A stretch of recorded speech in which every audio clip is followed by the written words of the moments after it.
Cristo e caridade, é o amor em ação. Mais uma vez, contando com a presença do irmão Raul, que vai falar sobre a lei de sociedade e o sentimento de alteridade. Todos, muita paz, muita luz. Quero agradecer primeiramente ao Grupo Espírita Regeneração pelo convite maravilhoso, pela oportunidade de se vir.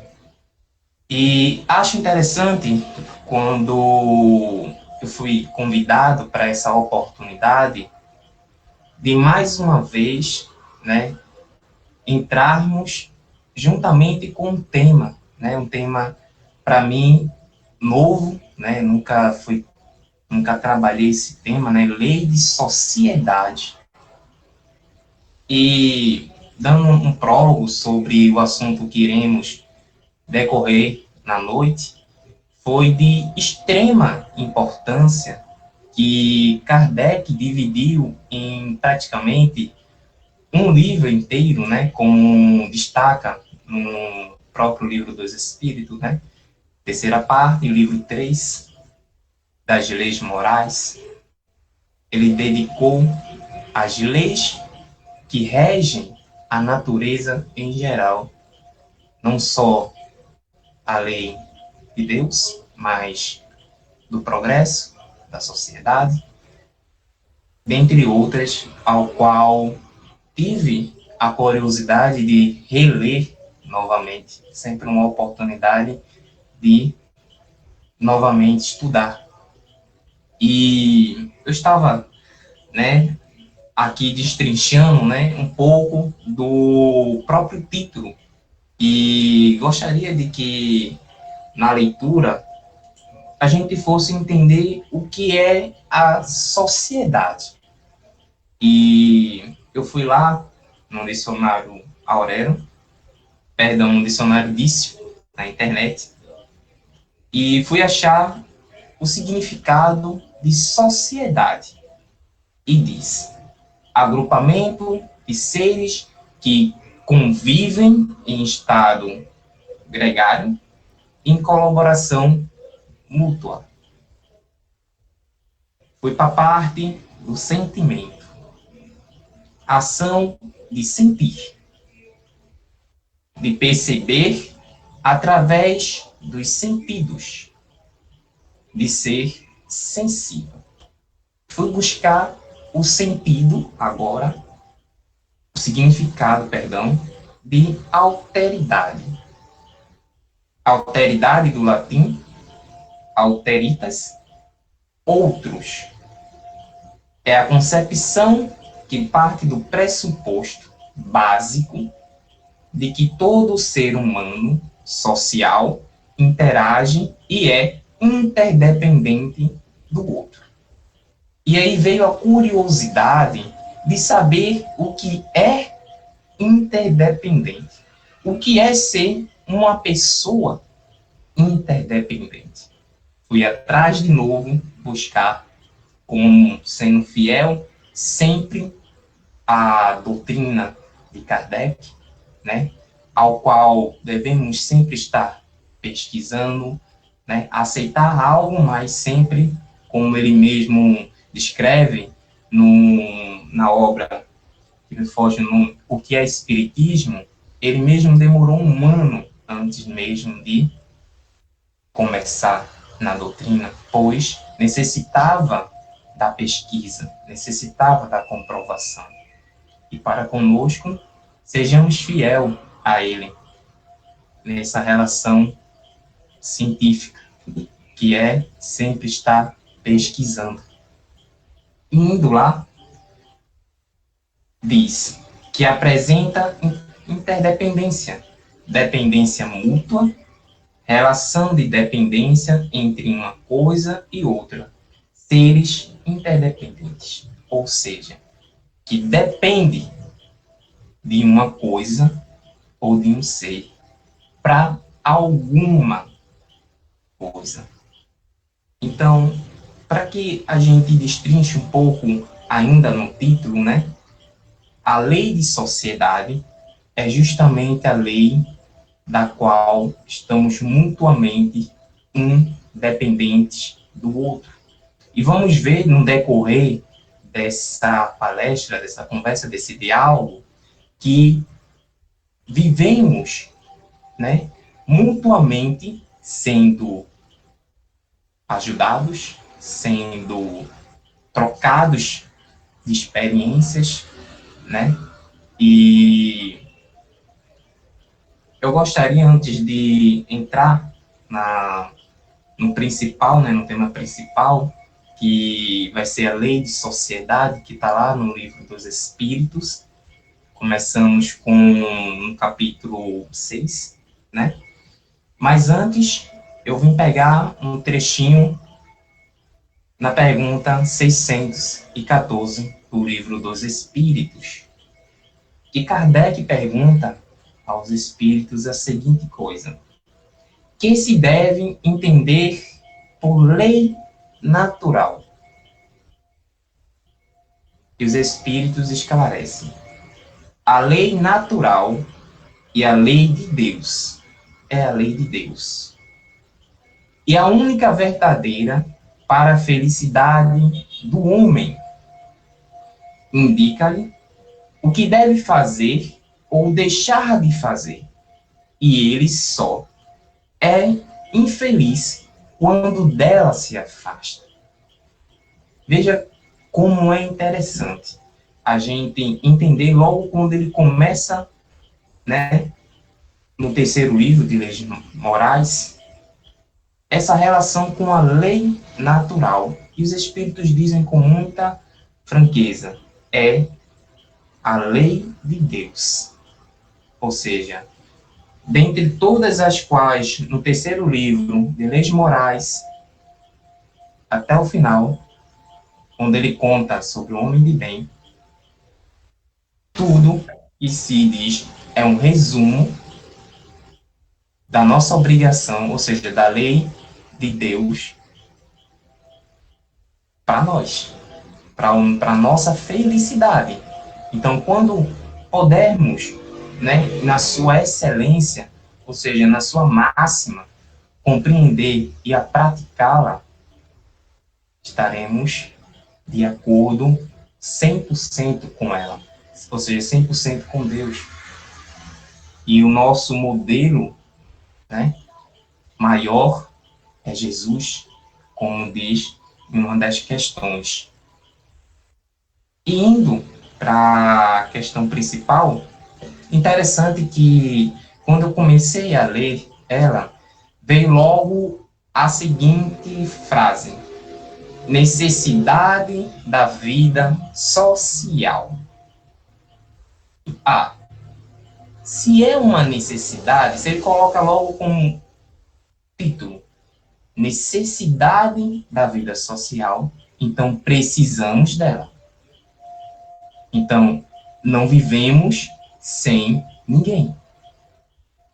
Se a gente for analisar, hoje não acordamos sem a precisão, né, como eu posso dizer assim, sem necessitar de alguém ou de algo. Então, estamos necessariamente interdependentes de outro.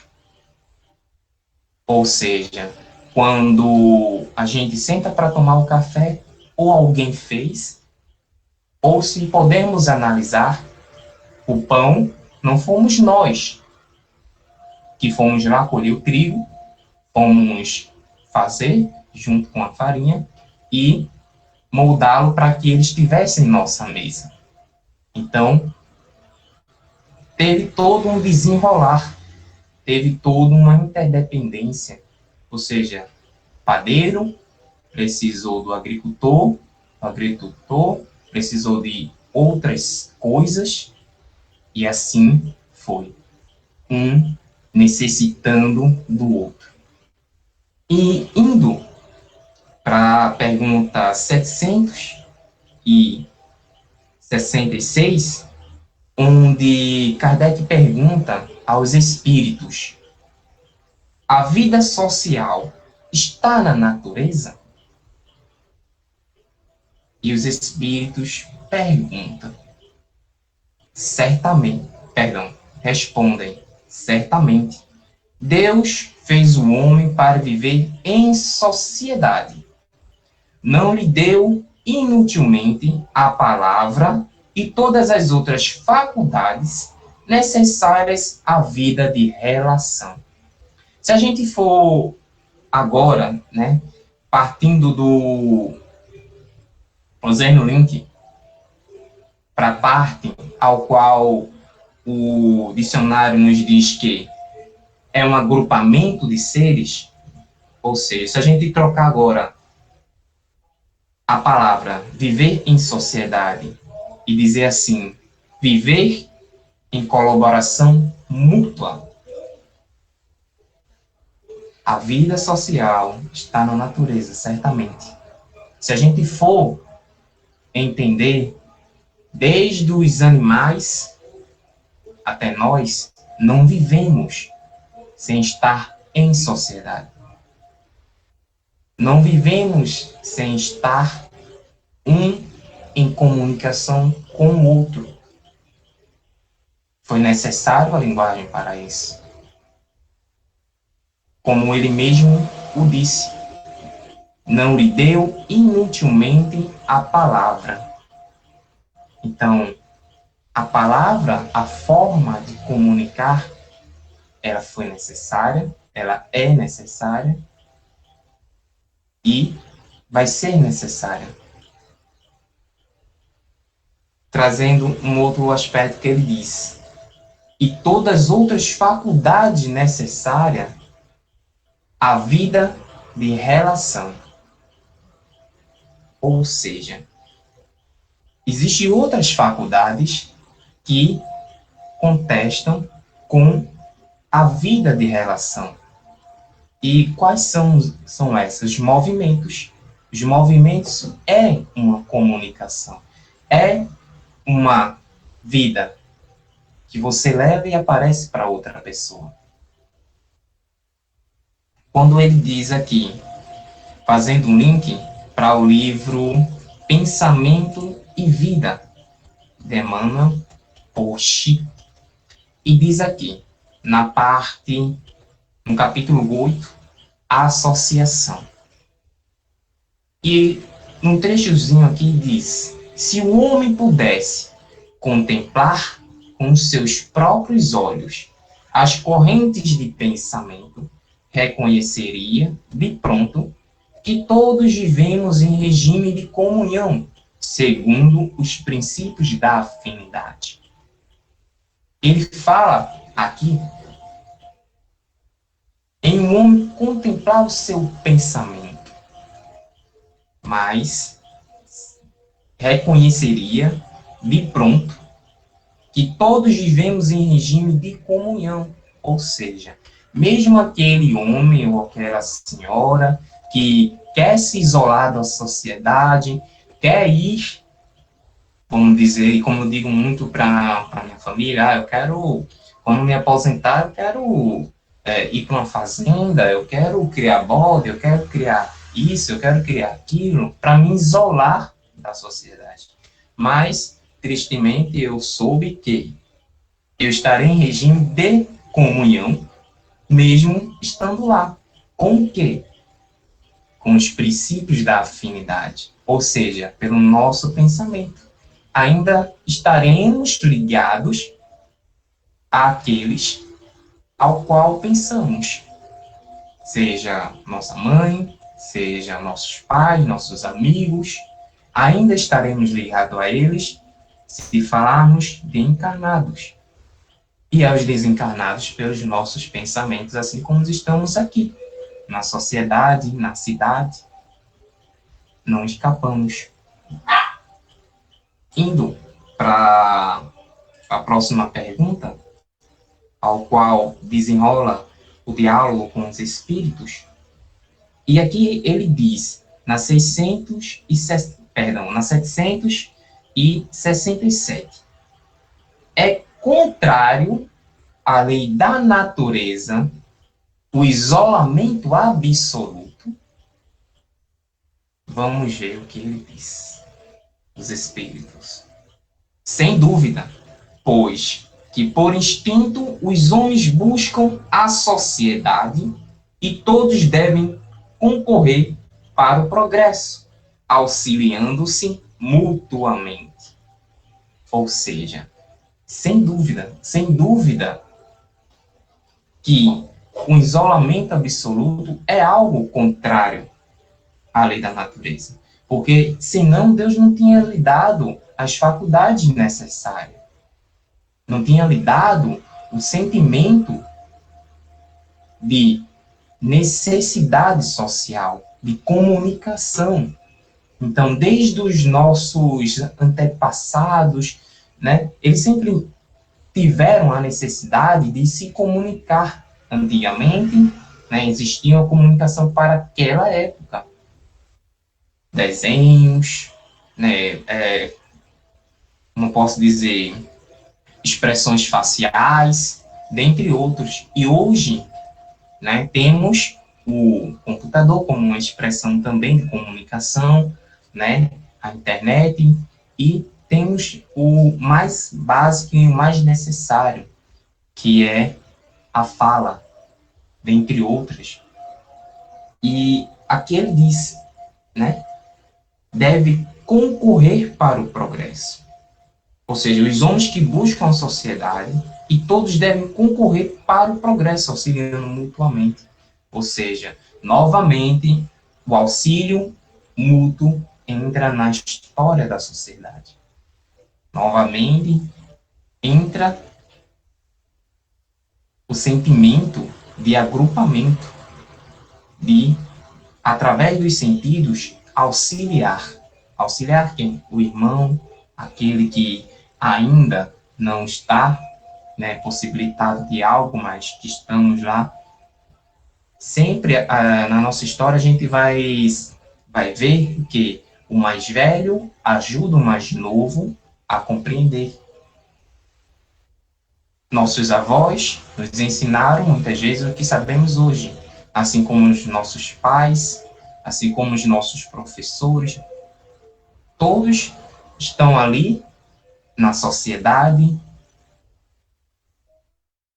incrustados, agregados, para se auxiliar mutuamente. E na 768 diz algo muito interessante. Procurando a sociedade, não fará o homem mais do que obedecer a um sentimento pessoal? Ou há nesse sentimento algum providencial objetivo de ordem mais geral? Inteligentemente, o Espírito de Verdade responde: o homem tem que progredir. Isolado, não lhe é possível, por não dispor de todas as faculdades. Falta-lhe o contato com outros homens. No isolamento, ele embrutece e estiola. Então, se a gente colocar para o nosso dia a dia essa frase muito interessante, o homem tem que progredir, ou seja, nós temos que progredir. Nós temos que avançar. E não avançamos sem o concurso dos nossos irmãos. Não alcançamos sem, posteriormente, ter passado por alguma escola. Viemos da espiritualidade com alguma bagagem e viemos aqui fazer progredi-la. E quando ele diz o homem tem que progredir, é nisso que ele fala. O homem tem que sair da caverna onde milhões de anos atrás estávamos para aonde estávamos. E daqui para o outro nível que está acontecendo. A transição planetária está aí. E nunca se presenciou tanto sentimento, né? As pessoas não ficaram tão sensíveis quanto neste momento em que todos precisavam uns dos outros. Eu pude perceber que o aumento, né, de pessoas precisando ser escutadas, faladas, serem expressadas seus sentimentos, nunca foi tão grande. Nunca foi tão grande o apreço por conversar. E vale dizer, aquilo que está na vida social é uma necessidade, que aos poucos estávamos perdendo até o convívio. Um pai não convive com o filho porque o trabalho ou porque determinadas situações não deixa, né, não permite, mas que com a pandemia houve essa, como posso dizer, essa oportunidade de exercer essa comunicação, de exercer essa expressão. Houve até uma brincadeira de que quando o WhatsApp ele parou de funcionar, fizeram um meme na internet que diz assim: mãe encontra a filha depois de 10 anos em casa.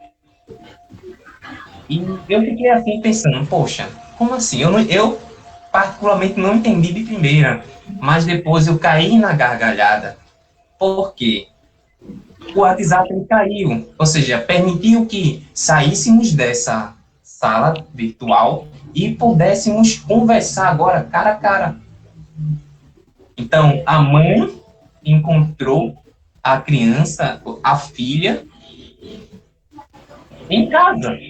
Ou seja, mesmo com aquela brincadeira, ali naquele momento, se a gente for no lado do aprendizado, poxa, veja quanto tempo a gente deixa de se comunicar através de, como eu posso dizer, de uma conversa com nossos irmãos e partimos para outra coisa. E nos isolamos. Hoje as pessoas não precisam se isolar em retiros espirituais, muito menos num deserto como os eremitas. É só pegar um videogame e passar 10 horas jogando. Ou é só passar por um breve momento num computador e perder o seu dia, a sua tarde. O isolamento só mudou de lugar, mas que ainda existe. E quando ele diz aqui, isolado, não lhe é isso impossível, ou não dispor de todas as faculdades. Ou seja, o homem que disse que é autossuficiente, ele está dizendo que não precisa de ninguém. Mas se ele for analisar o que ele acaba de falar, a própria roupa que ele veste não foi ele que fez. A própria comida ao qual ele ingeriu não foi ele que fez. Então, ninguém neste mundo ele é algo suficiente. Quando a gente diz assim, nós somos autossuficientes ou somos independentes financeiramente, bom, a gente sempre vai ser dependente de alguma coisa. Do mercado, a gente sempre vai ser dependente de uma situação, se for um concurso, leis mudam. Então, a gente não tem dependência. É sempre dependência. E quando a gente compreende essa fase, né, essa frase de que o homem não dispõe de todas as faculdades, é isso, o homem não sabe de tudo. O homem não sabe que precisa de outras pessoas. É necessário que a gente primeiro admita que a gente não sabe de muita coisa, para que aí a gente possa progredir em outras faculdades. Ou seja, eu não aprendi a ler sozinho. Eu precisei de uma professora alfabetizadora. Então, eu não nasci sozinho. Eu precisei de um médico, de uma enfermeira, de uma equipe. Eu não me alimentei nos meus primeiros anos sozinho. Foi a minha mãe. Então, como eu posso dizer que sou autossuficiente? Como eu posso dizer que eu estou na sociedade sem depender de ninguém? Quando eu estava estudando isso, foi interessante para mim que justamente essas reflexões que, sim, dependemos de outro para muitas coisas, inclusive para as necessidades básicas. Por isso que, quando Kardec inteligentemente organizou o Livro dos Espíritos, ele colocou logo no princípio, ou seja, logo no começo, necessidade da vida social, ou seja, é necessário viver em sociedade. Mesmo que um senhor queira morar sozinho, depois de anos morando com sua família, ele necessariamente não estará, porque ainda tem seu pensamento, que é uma das comunicações mais poderosas que existe.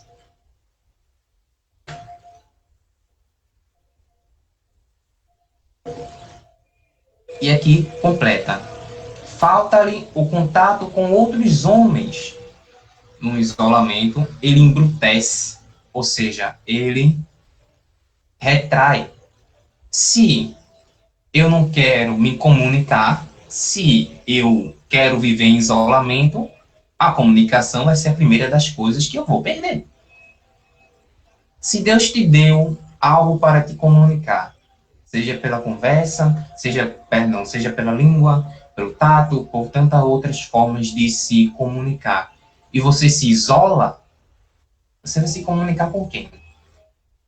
Então você vai perder, ou seja, você vai se embrutecer, vai retrair, vai perder a faculdade de comunicação, porque você não se comunica com ninguém, a não ser por pensamento. Então você não vai ter a necessidade de falar.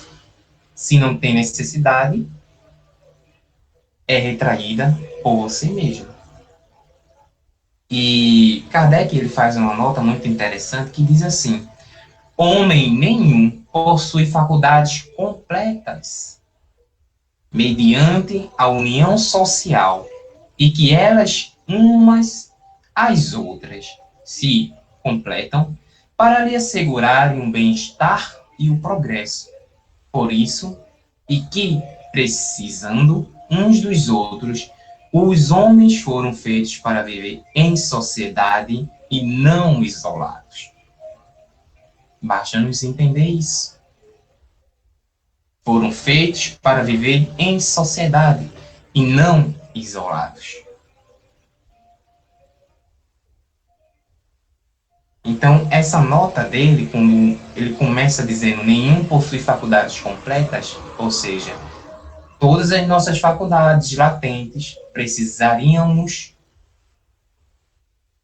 de alguém para nos assistir, para nos auxiliar nisso. E isso acontece muito, né, com o nosso desenvolvimento mediúnico.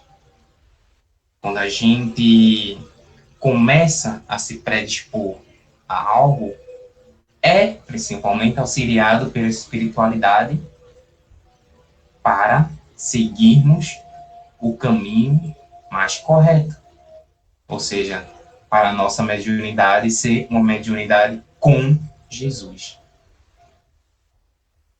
E ainda no capítulo, Kardec ele separa 3 perguntas sobre vida de isolamento ou voto de silêncio.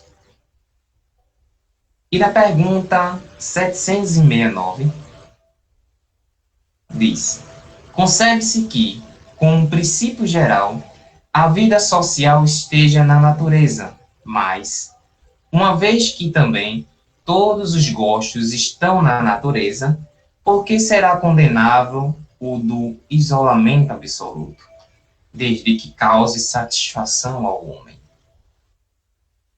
Satisfação egoísta. Também há homens que experimentam satisfação na embriaguez. Merece-te isso aprovação? Não pode agradar a Deus uma vida pela qual o homem se condena a não ser útil a ninguém. Então vamos na pergunta. Kardec ele pergunta sobre o princípio geral. A vida social está na natureza, certamente. A vida natural está na natureza. Mas uma vez em que o homem deseja ir ao isolamento social e ao isolamento absoluto, ou seja, sem comunicação nenhuma com a sociedade, o que os espíritos dizem? Satisfação egoísta. Ou seja, aquele meu sonho, se eu estou lutando para minha reforma íntima, para ser menos orgulhoso, menos egoísta, eu tenho que descartar o meu sonho de criar os bodes, de criar os meus animaizinhos, né? Que eu gostaria de fazer isso. Eu tenho que, nesse sonho eu já não vou mais partilhar. Por quê? Porque seria um desejo meu egoísta. Eu estarei lá, sim, auxiliando os animais, né? De outra forma, estaria ajudando a sociedade. Porém, seria uma satisfação minha de forma egoísta. Porque eu estaria embrutecendo. Eu não ia falar com uma vaca. Eu precisaria de comunicação com alguém. Então, nesse desejo, quando ele diz assim, também há homens que experimentam satisfação na embriaguez. Merece-te isso a aprovação? Ou seja, no desejo ou na satisfação do egoísta, merece-te aprovação? Ele faz uma pergunta. E diz, não pode agradar a Deus uma vida pela qual o homem se condena a não ser útil a ninguém. Ou seja, se Deus te deu uma faculdade, se Deus te deu uma oportunidade, se Deus te deu um talento, use-o. Use-o de forma inteligente. Use de forma útil. A faculdade mediúnica, por exemplo, por Chico, foi inteiramente utilizada para a mútua ajuda, a mútuo auxílio ao outro. E com isso, ele pôde se elevar, dedicando-se com seu talento, ao qual recebeu por Deus, para ajudar. E pulando para 771, fazendo uma contra-resposta para essa pergunta, né, do sentimento do egoísta, do sentimento da satisfação egoísta, né, de pensar em si, em se embrutecer novamente, que saímos do bruto para o maleável, para o sentimento, para o agregário, né, da sociedade, para progredir. E aqui diz, que pensados que fogem do mundo para se voltarem ao mister de socorrer os desgraçados. Este se elevam, rebaixando-se. Tem o duplo mérito de se colocarem acima dos gozos materiais e de fazerem o bem, obedecendo à lei do trabalho. Se a gente for estudar, né, desde o começo das leis morais ao seu fim, tudo se resume na lei que se faz o universo, que é a lei de Deus, que é imutável, assim como ele, que logo no começo, Kardec pergunta, né, sobre a relação das leis com as dos homens. E a gente tem que entender que as leis de Deus é imutável e a dos homens, ela é mutável conforme o progresso dele. E quando ele diz aqui, esses se elevam, rebaixando-se, confirma a questão da teoria do auxílio mútuo. Aquele que se dedica ao outro, ele sempre é ajudado, ele sempre é elevado. Como ele mesmo disse, tem um duplo mérito de se colocarem acima dos gozos materiais e fazer um bem, obedecendo à lei do trabalho.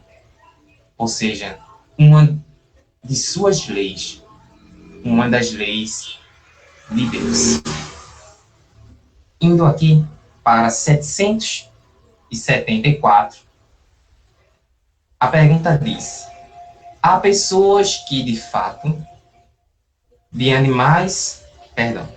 há pessoas que, do fato de os animais, ao cabo de certo tempo, abandonarem suas crias, deduzem não serem os laços familiares entre os homens, mas do resultado dos costumes sociais e não efeito de uma lei da natureza, que devemos pensar a esse respeito.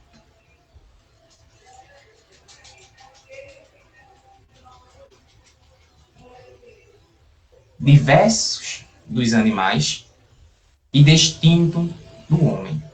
Por que então querem identificá-lo com este? Há no homem alguma coisa mais além da necessidade física, a necessidade de progredir. Os laços sociais são necessários ao progresso e os de família mais apertados tornam-se os primeiros. Eis porque os segundos constituem uma lei da natureza, que quis Deus que, por essa forma, os homens aprendessem a amar como irmãos. Quando ele pergunta, quando Kardec pergunta a relação do animal com a relação do ser humano, na pergunta 774, ele faz uma relação sobre uma mãe de um animal que o abandona diante das suas necessidades físicas, ou seja, quando o filho já não necessita da mãe, ele o abandona. Por quê? Porque o animal ele foi criado para a vida material. Já no homem, ele há uma outra necessidade, ou seja, a necessidade de progredir. Então, a lei de família, ou seja, os laços de famílias, ele é deduzido na lei da natureza, ele é deduzido na lei de Deus, ele vem da lei de Deus. A lei do progresso, ele vem justamente para isso, para auxiliar. A família é um dos motores do nosso progresso. E é uma das formas mais conscientes para nós de mini-sociedade, porque estamos mutuamente nos auxiliando. E isto é um gregório, isso é uma colaboração. A partir do momento em que a mãe auxilia sua criança até os seus últimos dias aqui na Terra, é uma colaboração mútua. E é para isso que estamos aqui, para colaborar um com o outro e fazer fazer aquilo que Jesus estabeleceu, que amássemos uns aos outros. Essa é uma das leis áureas, ou seja, a lei áurea, ao qual temos. E, para terminar, quando ele diz aqui, os laços sociais são necessários ao progresso, e os de família, mais apertados, tornam os primeiros. Onde você nasceu, com a sua mãe chata, com o seu pai chato, com o seu filho chato, é aonde você deve mais atenção. Mas fazermos uma reflexão. Será que são eles os chatos? Ou será eu o chato? Será que somos o problema? Vale uma reflexão. Na 775, a pergunta é: qual seria para a sociedade o resultado do relaxamento dos laços de família? Ou seja, se nós nos descuidarmos de nossa família, se nós deixarmos que a nossa família seja desfeita, que ela seja abalada, que ela seja levada em conta, os problemas sociais de convívio, os problemas sociais de tantos outros que aparecem em nossa família, é como a resposta que mesmo diz, uma recrudescência do egoísmo, ou seja, um aumento, uma alavanca para o nosso egoísmo estar mais forte. Então vejamos como é interessante essa resposta que ele diz. Se relaxarmos, ou seja, se deixarmos para o outro ou para lá, que a união seja a última coisa que necessitamos na nossa família, é só mais uma forma de egoisticamente nos satisfazermos e não termos trabalho. Porque quando um filho problemático, ele nos recorre, ele nos causa problema, a primeira coisa que a gente imagina é que ele, tão grande, vamos dizer assim, numa idade já avançada, ainda nos dá trabalho. Mas a gente tem que entender que o nosso trabalho ainda não terminou. A nossa forma de auxílio ainda não acabou. Então, sempre estaremos prontos a auxiliar. E esse é o sentimento de alteridade. Esse é o sentimento ao qual a gente deve entender o outro.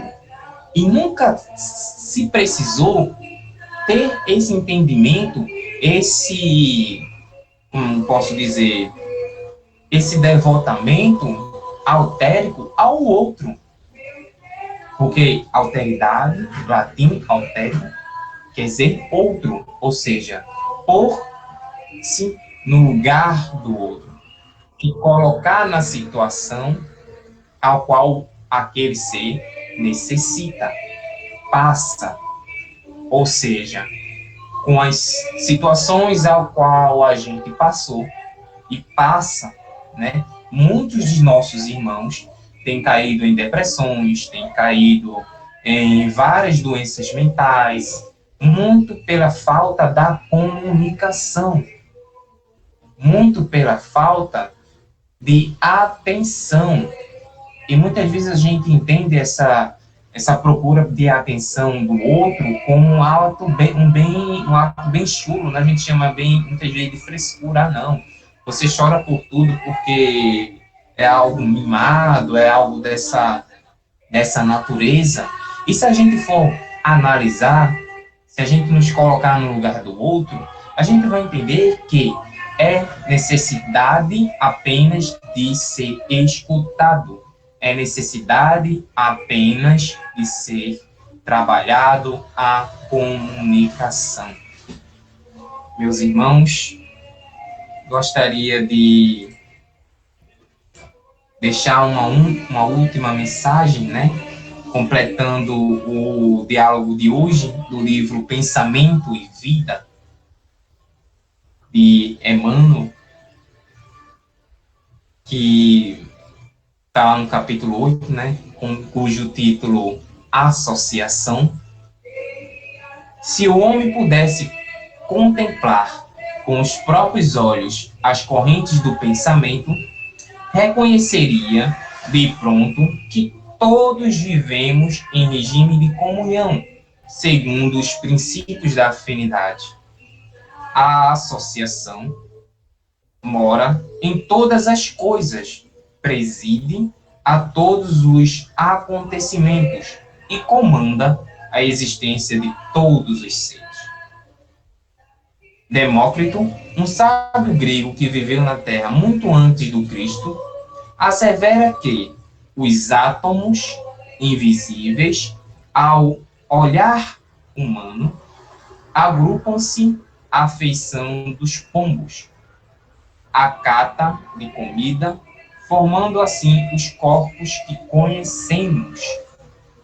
Começamos agora a penetrar a essência do microssomo e, de alguma sorte, podemos simbolizar, por enquanto, no átomo entregue à nossa pericação, um sistema solar em miniatura, no qual o núcleo desempenha a função de centro vital e os elétrons a de planetas em movimento gravitário.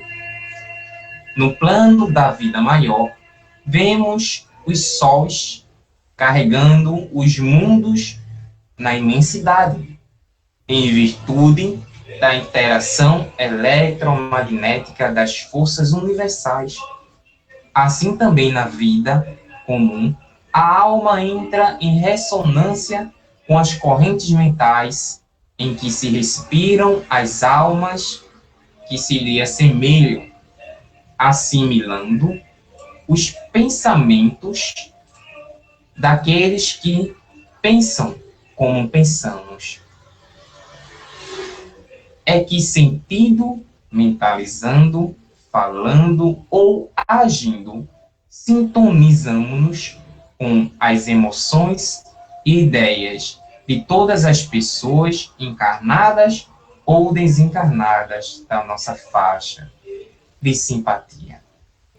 Então, meus irmãos, se pudermos analisar, quando ele nos fala que, assim também na vida comum, a alma entra em ressonância com as correntes mentais, a que respiram as almas que lhe assemelham, assimilando os pensamentos daqueles que pensam como pensamos. Então, mesmo que nós queiramos estar só, não estamos. Seja ele em uma companhia boa, com pensamento elevado, seja ele com pensamento baixo, estarmos em baixa sintonia. Grupo Espírita Regeneração.